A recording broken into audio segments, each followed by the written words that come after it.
2. Seton knocks his into gear. They are ready to run. This is going to be a long race round the tiniest racetrack in Australia.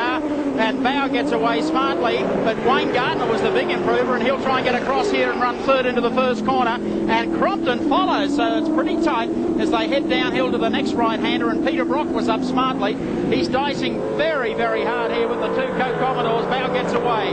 Seton into second spot. Then back up on the inside comes Wayne Gardner. Great start. That Longhurst is next. Then it's Peter Brock followed by Neil Crompton, Dick Johnson. Then Alan Jones up smartly. Well, John Bowe is lit up like a Roman candle. He practiced well. He got her on the front row, and an absolute brilliant start here, which he needed today. And look at that gap he's got on Glenn Seton here within a half a lap. Well, these cars are so physically large for this circuit. They're so evenly matched. Pole position was always going to be critical here. John Bowe knew that. He got pole, and now he's taken advantage in the best way possible, leading Glenn Seton. And Wayne Gardner, great start in the Coca-Cola Commodore in third position. Gardner's start was simply electric. He lit up and got away, got clear of Tony Longhurst, who should have been in that and in the thick of it, but Tony didn't make one of his great starts. John Bowe, car number 18, Shell Series leader. The Shell FAI Falcon runs downhill to the right-hander. Glenn Seton has proved so far that Bridgestones have been pretty hot to beat around here. At this moment, Bowe is starting to sprint away from him, and Gardner holding back Tony Longhurst. Peter Brock is the next one. Then it's Neil Crompton. So the two Coke Commodores have done superbly well here today, and certainly in qualifying yesterday. Well, good run from Wayne Gardner, the fastest Holden here in qualifying. Indeed, Neil Crompton's practice lap yesterday was the fastest Holden time ever around here in a practice session. So the Coke Commodores really turned the tables on the Holden racing team and the Winfield cars here today. Great performance from the Sydney-based team, and looking very strong in these opening laps of the race. It's always nice to see a team that has struggled a little bit come back, apply themselves, and see the results on the day. And a beaut effort here by Coke today. They come in to complete one more at Winton Motor Raceway. We take GIO Racecam, riding with Neil Crompton. He's back in about sixth spot and feeling plenty of pressure, let me tell you, from Dick Johnson just ahead of him. I think it's Thomas Mazera in 015. But Crompton doing a fabulous job in the second of the Coke machines. It's been a while since we've seen a freight train of this magnitude. 7 cars there within really cooey of one another. And the way Neil Crompton's badgering Peter Brock there is a bit closer than cooey. Well, he really is snapping at his heels here. Interesting thing, all these teams have gone for quite soft tyre compounds this weekend. That'll pay off. We'll wait and see.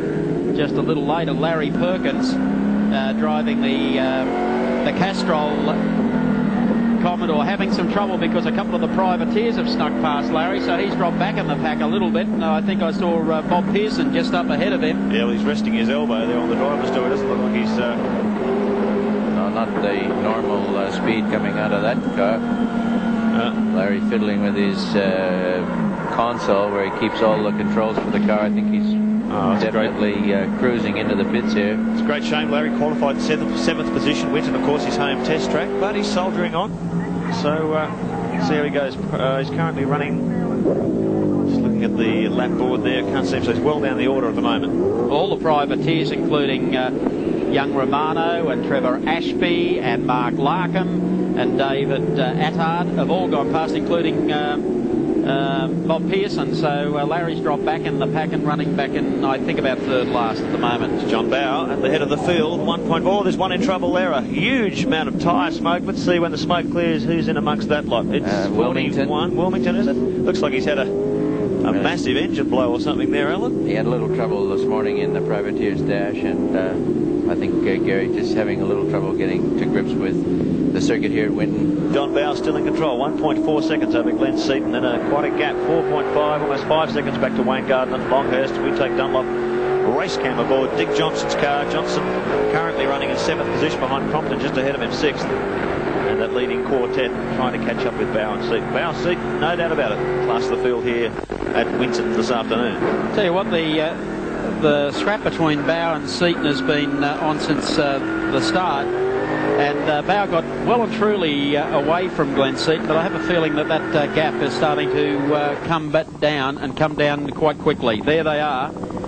There's the gap, first back to fourth. John Bowe comes down the back straight. Seton running in second. Back in third is Wayne Gardner. Fourth is Longhurst. Fifth is Brock. Sixth is Neil Crompton. Then it's Dick Johnson, and he's followed by Alan Jones. Well, John Bowe very happy on his Dunlops here. He's got the car just floating through all of these corners, and he's really moving it around. But Bridgestone traditionally have made a very durable tire, and it seems the longer it goes, the better it gets. And I think you're right, Mike.